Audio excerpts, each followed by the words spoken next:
Good morning, everyone, and welcome to this webinar presentation about cash is king. Cash is always king, but even more so when we're in the current virus crisis that we have today. And so we look forward to providing some information to you today. Let me first introduce myself. I'm Paul Mueller. I'm the Managing Director of Mueller Pine Associates. We normally have offices in Loveland, Estes Park, and Katy, Texas, but with the virus, we're all working from home. And in fact, I'm working from my home in Estes Park, and along with me, co-hosting this presentation is my wife and our firm's Chief Operating Officer, Teresa Mueller. Teresa will be monitoring the Q&A, and when we get through with the end of this presentation, we will spend as much time as possible afterwards trying to answer all of the questions that you might be posting. And we'll just take as long as it takes to get that information out. If we don't have answers, we may have opinions, and I'll certainly share those, but in some cases we might have to say, I don't know. And I'm hoping that some of you, as part of the participants in this program, also have answers for some of these questions as well. So let's talk about the objective of what we want to try to accomplish this morning. First of all, if you're familiar with the Zoom platform, you know you have a little toolbar that you can hover over, and there is a Q&A section there. I would encourage you to be posting your questions throughout the presentation. In the interest of time, we will hold those questions until the end so I can go through the presentation, but please be populating those questions as we go along. Like I said earlier, many of you are going to have answers to some of these questions, and I would certainly encourage an interactive Q&A here. This is as much a program for you as it is for me, and in fact, I'm hoping to learn something out of this program today from some of the answers you might be providing. So please do that, share your ideas in chat so that as a community, we're sharing our collective knowledge here and we can all get as much out of this program as possible. One warning I did want to put out this morning, our internet here in Estes Park, which is where we're broadcasting from, can be a little spotty at times. So there's always a risk that we could have some kind of a little instability in our internet here, and you might lose connectivity with this particular program. We are, however, recording this webinar this morning, and we will be posting that out to our various channels, social media, Constant Contact, other areas. So if for some reason you drop off of this presentation, we will come back with that recorded audio and video file that you can access later on. I also wanted to manage expectations a little bit this morning before we get started, because frankly, I'm not going to be providing anything that this morning. There's not going to be a surprise ending at the end with a silver bullet that's going to apply to everybody. But instead, I'm going to focus on some of the fundamentals of managing and conserving cash, and hope to do it in a framework that allows each of you to identify those actions that might be applicable to you in your particular situation, and begin to develop an action plan, if you haven't already started one, to actually look for ways to conserve cash. I'll have to be honest, some of these are going to be unusual ideas, but these are abnormal times that we're in. So some of the things we may talk about would not be the things we would recommend in a normal situation from either a cash or a financial planning perspective. But today, the focus is on conserving cash in all means.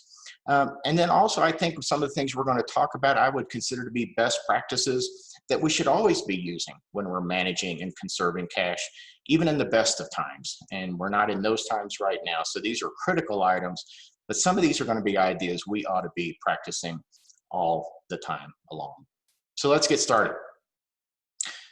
What I wanted to present here, kind of as a framework, is what I refer to as the cash flow waterfall.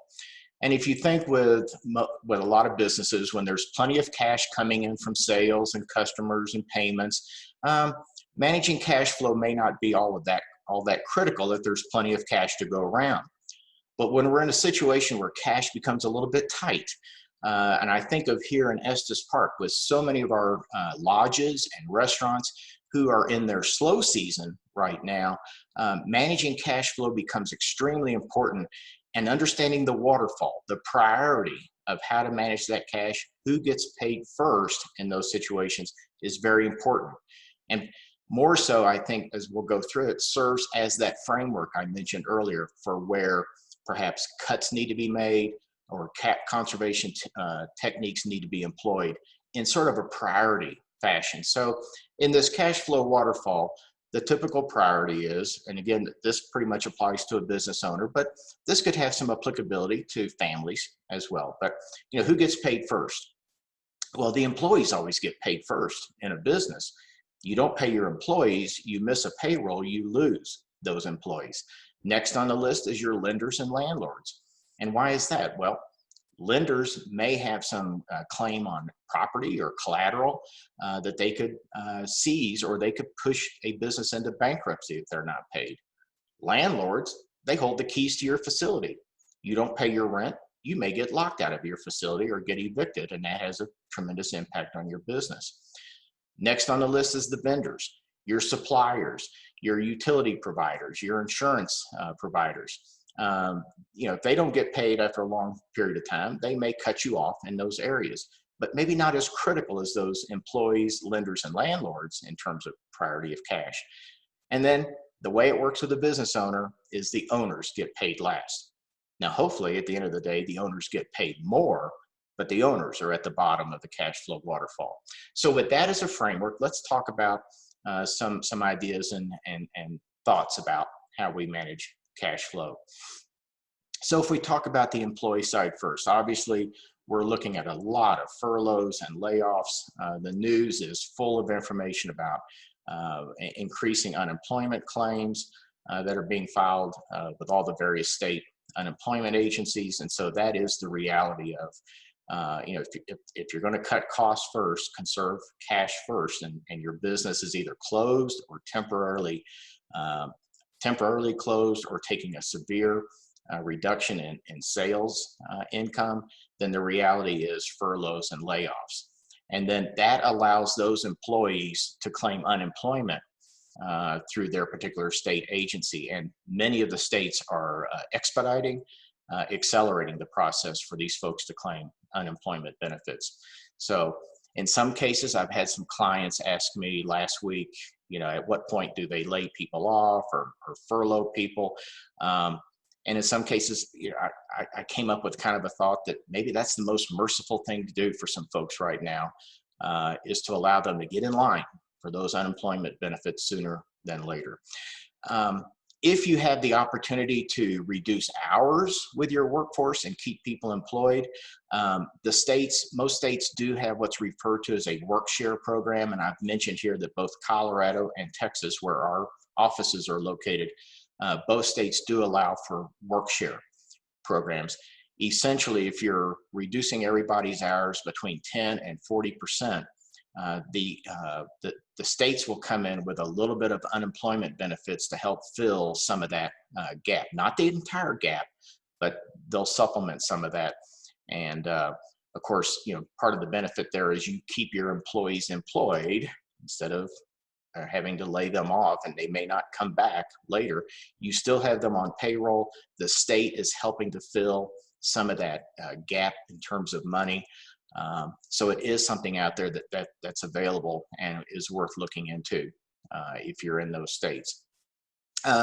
More recently, last week, Congress passed and the President signed the Families First Coronavirus Response Act to provide paid leave under certain circumstances for employees.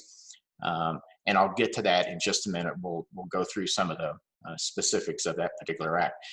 What I wanted to make sure is, though, be sure you consult with your HR or your legal advisors on wage and hour type items. So before you take any of these steps, or if you've already taken any of these steps, I would certainly recommend that you just consult with your HR or legal advisors to make sure you are within the guardrails. So with that, let's talk about this new Families First Act that was signed into law last week. The effective date was 15 days after the president signed the bill. And so the effective date, these rules go into effect April 2nd. There is a provision in the bill that allows the Secretary of the Treasury to implement an earlier effective date. I looked this morning, there's nothing out of the Treasury Department indicating an earlier effective date. So as of right now, these rules go into effect Thursday, April 2nd. And it provides for two types of paid leave, and it applies to employers that have less than 500 employees. So really large companies are not subject to these rules. This is really intended to be a small and medium-sized business relief package. So there's two types of paid leave. The first one is referred to as paid family leave, and it's very narrow in focus. It's meant to pay an employee who has to stay at home to care for a child under the age of 18 because their schools have closed, which many schools have closed, or their place of care, like a daycare center, is closed and not accessible. So in that very narrow situation, that employee is entitled to 12 weeks of paid leave, except for the fact that the first 2 weeks or 10 days is unpaid. You can think of that as an elimination period. So it's a 12-week leave program, but the first 2 weeks are unpaid. It's only after 2 weeks, the next 10 weeks for a total of 12. Those 10 weeks the employee needs to be paid for that leave. And the leave is measured by 2/3 of their regular pay up to a maximum of $200 per day to a cap of $10,000. And so if you think about that, the first 2 weeks are unpaid, the next 10 weeks are paid, that's 50 days. 50 days times $200 a day. You as an employer are capped at paying up to $10,000 of pay for that entire 12-week period of time. There is a provision in the bill that allows employers with less than 50 employees to opt out of these leave provisions if the employer can prove that it would be a severe hardship or financial burden on the business. Can't imagine that would be very hard to prove, and we are still waiting for the Department of Labor to issue regulations and a procedure for those employers with less than 50 employees to opt out of that particular leave provision. The second area is the emergency paid sick leave provision. This is intended for employees who have been ordered by a government agency to quarantine, or they have opted to self-quarantine if they feel like they've been exposed, or they are seeking medical treatment and testing to see if they have been infected by the coronavirus. This emergency paid sick leave is up to 80 hours of paid leave. Up to the employee's regular rate of pay, which is capped at $511 per day, and that's capped at $5,110. So if you think about 80 hours, that equates to 10 days. 10 days times that $511 cap, that's where you get to the cap of $5,110 per employee. And as noted on the slide, healthcare providers and emergency responders are allowed to opt out of this particular provision. So how do employers get their money back? Here the government's asking employers to front all these costs for paid family leave and emergency paid sick leave. Well, how do the employers get the money to do all of this? Treasury did issue rules over the weekend on Saturday that provided a speedy reimbursement procedure so that employers theoretically should not be out of pocket for incurring these paid leave expenses. And so the way they did it, they created two mechanisms here that instead of the employers having to make those payroll tax deposits following a payroll, that the employer would be allowed to keep those withheld payroll taxes from the employee and keep that money to reimburse themselves for having paid out this leave. In addition, if the payroll taxes aren't sufficient to make the employer whole for what they've paid in the leave, the IRS is coming out this week with a streamlined application process so that the employer can get reimbursed quickly as an advance to be totally reimbursed for this paid leave. Obviously, there will be a little gap of time. It's not going to happen immediately, but the plan is that employers will not be out of pocket for a substantial period of time for paying their employees while they're having to take either one of these two leaves. And then it's also important to understand that if you are self-employed, There are similar benefits available to self-employed individuals that I've listed here if that self-employed person meets either one of these two conditions for the paid family leave or the emergency paid sick leave. So self-employeds were not left out this particular provision. So let's talk about the second part of the cash flow waterfall, and that is managing your lenders. And you know, when I put this presentation together for last week, I thought that first bullet point would be something that that might be kind of a memory tickler for everybody.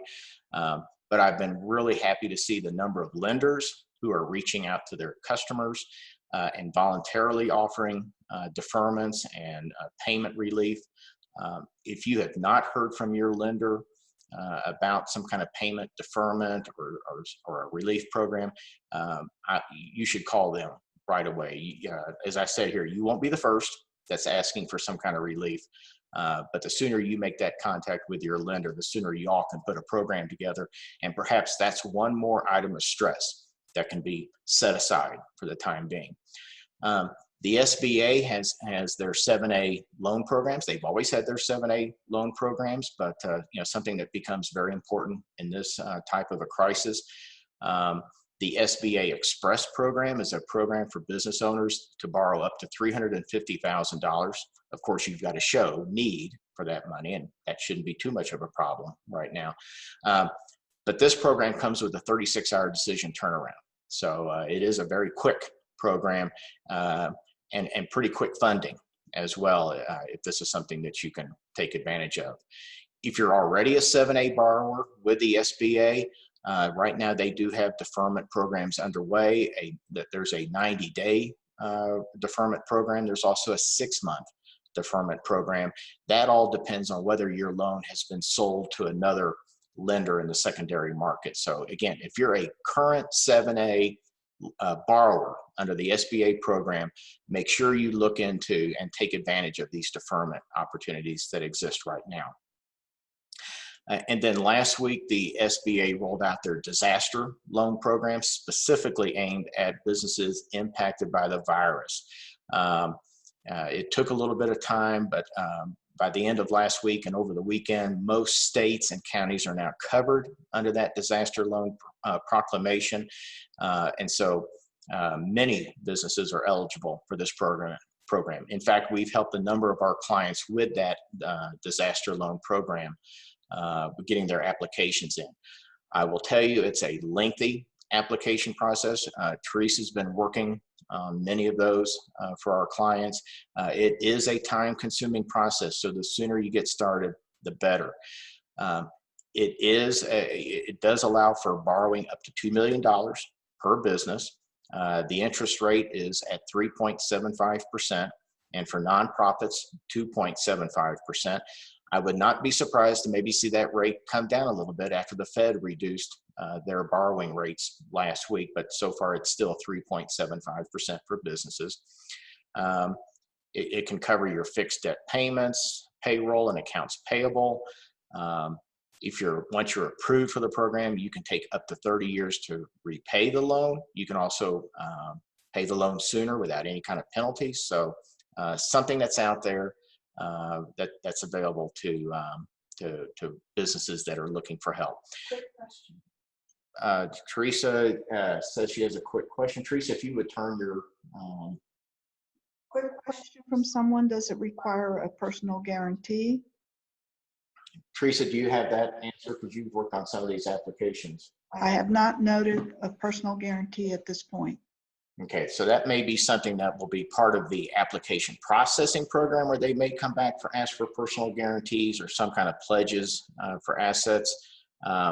I know you have to supply 3 years of tax returns for both business and personal, as well as a personal financial statement. So I would imagine through the underwriting process, we're probably going to see some kind of security that the SBA is going to be asking for. Teresa, if you can mute, because I'm getting a little bit of feedback on the program. Thank you. I've given the link there for the online application process. This is an online application, so this is the site that you would go to begin the application process. And if you have any questions, I've given you there the phone number and the email address for the SBA disaster assistance folks. We will also get this PowerPoint presentation out to everyone after this particular program. So if you haven't had a chance to write down those links, we'll get that out there. And I believe these are going to be live links once we share the PowerPoint out to everybody. So let's talk about managing vendors. That was the third item on the cash flow waterfall. And you know, that first bullet point, communication will be key. That's always been the case. You know, if you have problems paying your bills with vendors, suppliers, being proactive and communicating with them the struggle you're having or the limitations you're having really sets the stage for negotiating terms and payouts. Obviously, vendors want to, you know, they have a vested interest in continuing to do business with you. So in a lot of cases, vendors are very willing to work out some kind of terms, but it's up to you to really begin that conversation and not wait for them to come after you. Again, just like with the lenders, this is the time to be asking for payment relief, some kind of flexible terms. I would also mention that, you know, this is a time to manage your inventory levels. Some clients have optimized inventory levels and automatic reordering as part of their purchasing program. It would probably be time to take down those automatic types of reorderings and really manage your inventory at a very thin level now. And of course, whatever you can do to cut costs and delay disbursements is important. You know, if you have an accounts payable clerk in your business who's used to paying the payables quickly because maybe there's perhaps a 2% discount or some kind of discount for early payment, you may want to forego those discounts and hold on to your cash and pay your bills a little bit later than perhaps you normally would. Some additional tips for conserving cash, and some of this may already play on what we've already mentioned as part of that cash flow waterfall framework that we talked about. You know, stay on top of your accounts receivable aging at least weekly. This is a best practice that business owners should be doing anyway, but certainly this is really critical to see where your accounts receivable aging are. You know, if there's a way to facilitate some partial payments by credit cards. If you have not accepted credit cards in the past, this may be a time to start accepting credit cards. It might be easier for your customer to pay you and then for them to manage their credit card payments. So it might be a way for you to get some cash and allow your customer to actually postpone what they're actually paying to pay that credit card bill. So that could be a win-win for both you and your customer. And I know you might be thinking, yes, but I've got to pay 2 or 3% as a processing fee. And you know, my feeling is, yeah, I'd like to get 97 or 98% of that cash today, and I'm willing to pay that 2 or 3% fee that would go to the credit card company. You know, if your business, if you're still getting proposals, if you're still doing work out there, you know, if you haven't already been building retainers into those proposals, now might be a time to do that. Certainly that would be something to do when things get back to normal someday. If you're not already putting retainers into your proposals, you should do so. We talked about extending payment of accounts payable and giving up those discounts. If you still have employees in your business working, it's important for them to know that they need to restrain spending for the business as well. You know, that's in their best interest as well. We talked about negotiating extended payment plans for critical suppliers and vendors. You know, the other item there is make sure where you are in compliance with your loan terms and your loan covenants, and that's a discussion you need to have sooner than later with your lender if it looks like you're getting close to violating any of those loan terms and covenants, because that sets the stage for a conversation for payment relief and negotiated flexible terms on this type of debt. And of course, as always, keep close to good customers. See how they're doing, how they're feeling. Is there anything that you as a business owner can help to accommodate your customers? Because if you extend that kind of courtesy and confidence, it allows your customers to feel a little bit better about themselves and have a little more confidence. And the more that we as a community can build up confidence, the better off we're going to be through this particular process. So I wanted to share maybe some possible sources of cash, maybe some things that we haven't thought about. And, you know, I think about, you know, I talked about revisiting some of these fundamentals. And again, nothing new here, but there's so much noise out there, and there's so many distractions and so much worry about this virus that sometimes we can forget about some of these fundamentals. So I really wanted to bring back here some possible sources of cash for outreach.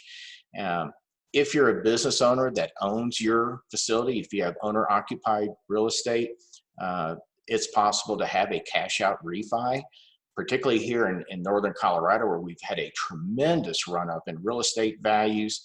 You might find that you have quite a bit of lending capacity on that owner-occupied real estate, that if you refinance that loan, you could be freeing up cash today to take care of bills. Now, understand that's increasing your debt load, and those debts are going to have to be repaid someday, but we're talking today about conserving and holding on to cash. So that is an opportunity, particularly for business owners that own their own facilities and real estate. Again, for business owners, perhaps a home equity line of credit or a cash out refi of your personal residence could also free up cash to carry you through this, hopefully a short-term virus problem that we have right now. So again, I typically don't encourage folks to go into debt. I'm somewhat debt adverse myself, but these are opportunities to unlock cash to take care of the situation right now. We talked about the SBA disaster and 7A loans. Something else to think about is borrowing from your 401k. That's an easy, readily available source of borrowing.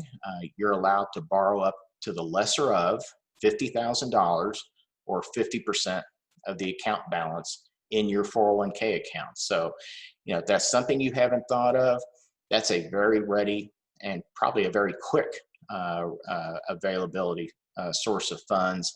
And when you think about paying that loan back with interest, you're paying yourself back with interest. And with the way the market's been behaving, that might be your best 401k investment, is the loan the 401k account makes to you. So, it's out there, something for you to consider. We've had a lot of news that came out this week and over the weekend about extension of tax payments and tax filings, and so I wanted to cover that real quick. And let me update. I forgot to update the first bullet point here because as of Friday, the filing deadline for personal and C Corp returns was April 15th. You can scratch through that now. The filing deadline is July 15th for personal, trust, and C Corp tax returns. So ignore that first bullet point. That I overlooked that this morning when I was finalizing this particular program. That is July 15th. In addition, tax payments have been deferred to July 15th, and this includes taxes you might owe on your 2019 tax return, and it also applies to that first quarterly tax payment for the tax year 2020 that would also be due April 15th. Both of those payments have been pushed off to July 15th. So tax returns don't have to be filed by April 15th. Extensions don't have to be filed by April 15th. Everything has been moved to July 15th for both tax return filings and tax payments. And let me emphasize income tax payments, not other types of tax payments, and we'll talk about that in a little bit. Yesterday, the Colorado Department of Revenue announced that they were also deferring all tax payments to July 15th, and they also went one step further and said everybody's tax returns are automatically extended to October 15th. So they are one and done in terms of the filing extension, and payments are deferred to July 15th. Also wanted to share some cash saving tips for families, and I want to give a little shout out to Jay Weller. Jay is the owner of Barista Pro Shops, a nationwide coffee distributor headquartered in Loveland, Colorado. I really want to credit Jay. He assembled his management team last week to brainstorm ideas to share with their employees on how the employees could save money, and Jay was nice enough to share the memo that went out to his employees. So the items on this list are things that Jay shared with his employees, and he said I could also share this information with you all today. So some of the things that they talked about with their employees is if folks are deferring some of their salary into the company's 401k plan, might be time to suspend those retirement plan contributions for the time being in order to have a larger net take-home paycheck. So again, that's not something we would normally recommend. I mean, we try to encourage people to save for retirement, but you can save for retirement later. Right now, cash is king.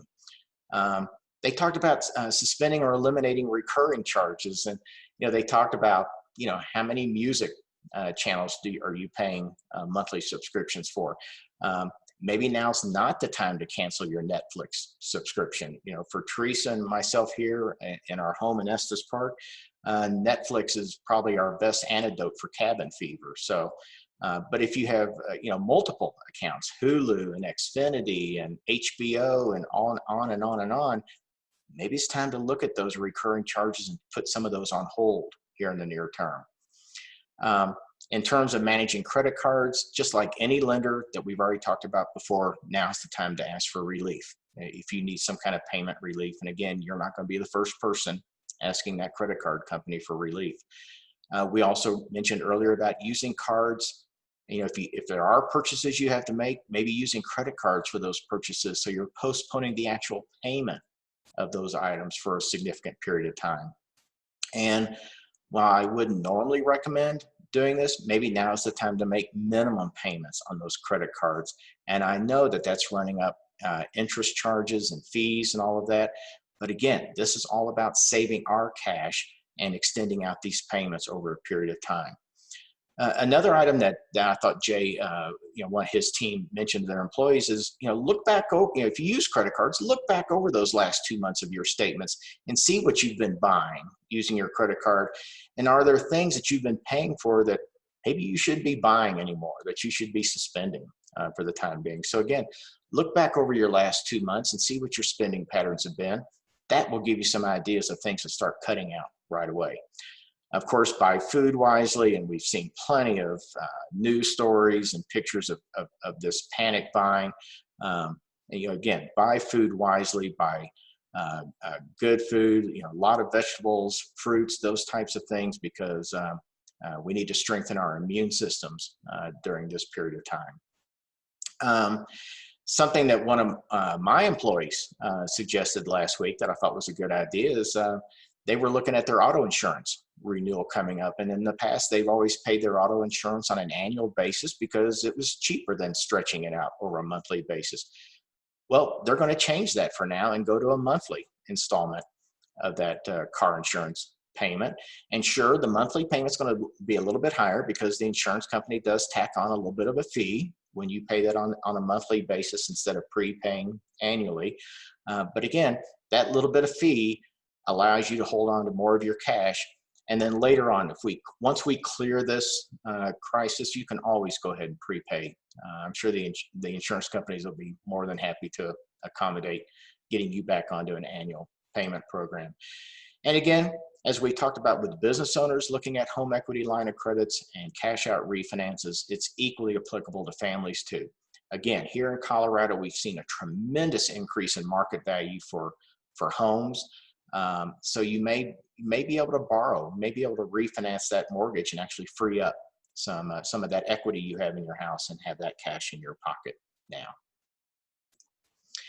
Well, there's some things we don't know, and we don't know yet, and we're monitoring the news and we're watching things continually. In fact, I've been watching the news to see if there's been any headway on the economic stimulus package. Right now, it's saying that it appears the parties are extremely close to a bill. So the conventional wisdom right now is that we're close to an economic stimulus bill, perhaps today. And I was looking at the stock market this morning. Let's see, right now, the Dow Jones is up almost 1,500 points this morning in anticipation that there will be an economic stimulus bill. So we're watching the news on that. We're also watching the news on the items here on the slide. And the first question I had is, will required minimum distributions be suspended for 2020? And why do I ask that question? Those of you that have been around for a while remember the last recession we had, and required minimum distributions were suspended for 2009. So there is historical precedent that when we have a stock market decline or a recession like we're experiencing right now, Congress may actually suspend required minimum distributions for 2020. And why is that important? Well, the reason that's important is the required minimum distributions for folks this year will be based on their account balances as of December 31st, 2019. So that's going to result in some fairly large required minimum distributions at a time when the market's taken about a 30 to 40% beating right now. So you would be requiring retired folks to take inordinately high required minimum distributions when their retirement accounts have been beat up. And so we'll see. I haven't heard anything from Congress. I've certainly contacted my senators and representatives. I would encourage you to do the same thing and ask for this kind of relief, that maybe required minimum distributions be waived for 2020 and allow retired folks for their accounts to recover as the market rebounds. The other thing we don't know is whether the second quarter estimated tax payment, which is normally due June 15th, if that's going to be deferred to July 15th. That's only 1 month, but 1 month could make a difference for some people. Again, that's one of those things we don't have guidance yet on. The deferrals we talked about to July 15th, as I said earlier, that applies to income tax. It does not apply to things like payroll taxes, excise taxes, other types of taxes, but it could. And we'll just wait and see if we have any guidance on that. One of the things we're not really sure of is if the new July 15th tax day, if that also applies to funding individual retirement accounts, SEP IRAs, and health savings accounts. Normally, those accounts need to be funded by April 15th in order to deduct them on the 2019 tax return. So we don't know if those will be pushed. The funding of those accounts will be pushed to July 15th. We're pretty confident, but I would like to see some guidance confirming that out of the IRS. And the last thing is we don't quite have clarity yet on the timing, the amount, and the tax treatment for those stimulus checks, if those are coming out sometime soon. So with that, Teresa, if we have any questions, this would be the time to take on some Q&A. So if you can look through there and see what we do have. The first question I have is, where do taxes fall in the waterfall?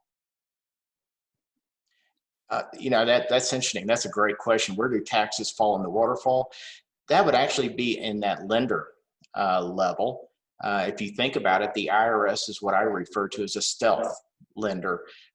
They don't show up on people's balance sheets. Sometimes that liability pops up on April 15th, but in fact, the IRS is a lender. I mean, they are a stealth lender, and you're building up that income tax liability all during the year.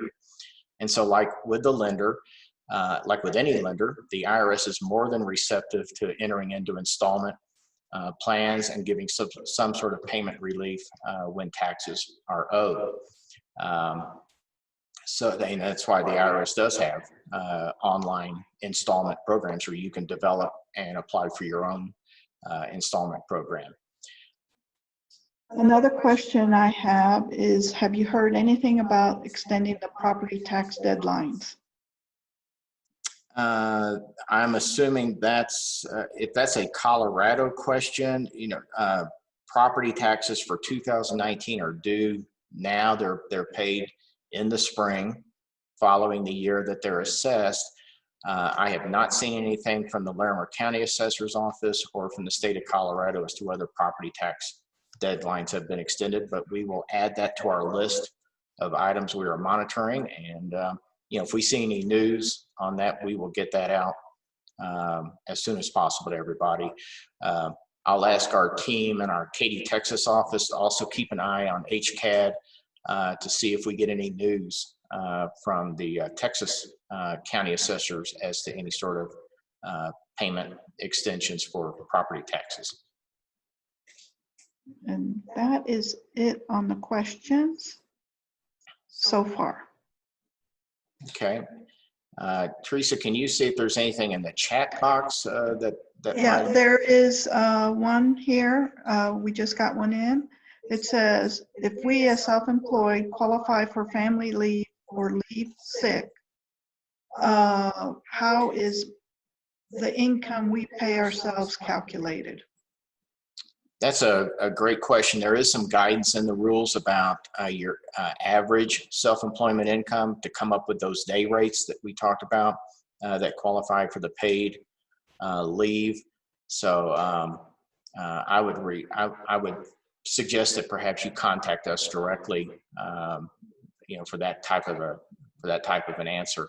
And that's what I wanted to put on this slide here as we wrap up. If you've got specific situations where you need help or guidance that is unique to you, I've given you our phone numbers there for the Colorado office, our Texas office, as well as our general info at MuellerPieCPA.com. Email address, Connie is monitoring that box, and she will get your questions out to us to get back with you on that. In addition, we will be posting virus-related updates to our website, and I've given you the website address there. We've got information out there about extensions, the paid leave provisions, everything that's coming out of Congress with updates, as well as Treasury Department we have there as well. So we're trying to keep up with those items and get those posted out to our website as soon as possible. So, another question, do you recommend refinancing business properties now due to the low interest rates, even if we don't take any cash out? Absolutely. I mean, if it's a significant decline in the interest rate, say a point or more, I would certainly encourage that, interest rates, gosh, I don't think interest rates aren't any lower. The Fed is at or near zero in terms of their what they're lending money out to financial institutions. So I just don't know that I could ever imagine a situation where borrowing rates could ever be lower. So yes, even if you don't need a cash out refi, refinancing to lock in a lower interest rate for a long period of time is a very prudent move. Would now be a good time to do IRA conversions?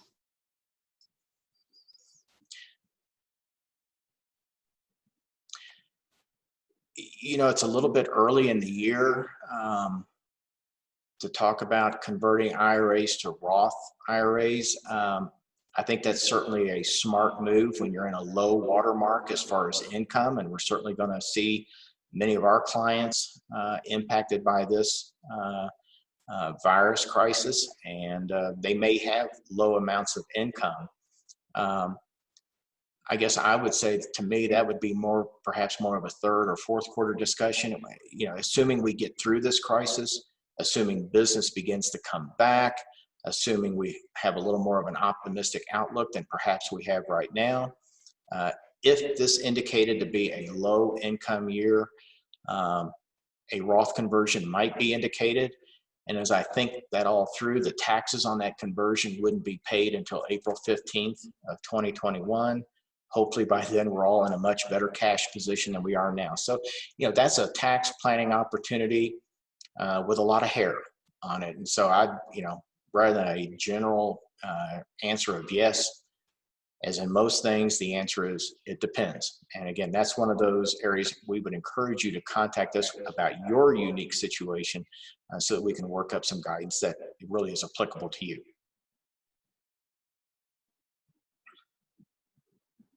Another question is short-term 9-month surplus cash short storage or CD stocks and mattresses? I don't know. Is there a question in there? The question is, where should they put it? If you look online, and I looked as late as last week, there were still some money market account providers, FDIC insured money market providers, that were still in the 1.5% range, and that that money's immediately available. So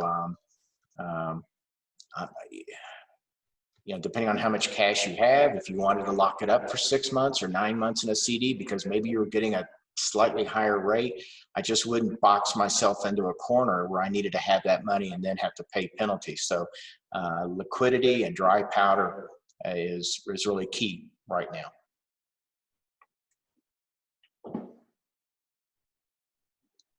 Teresa, do we have any other questions? No, that's it for right now. Okay. I do want to let anyone know that they can email us at any time and with any other questions, should they come up later, and they will get them, a response to those questions. Yes, again, I refer to those phone numbers and that general info box. We would love to help you with specific information for you. So folks, we're going to go ahead and close it down at this point. Our thoughts and prayers are with everybody. So I hope you understand it's, you know, we're all somewhat isolated and some of these things are pretty tough. But we are going to get through this. We are going to move on through this, and there'll be better days ahead. So have a great day and God bless. Where can somebody get the recording?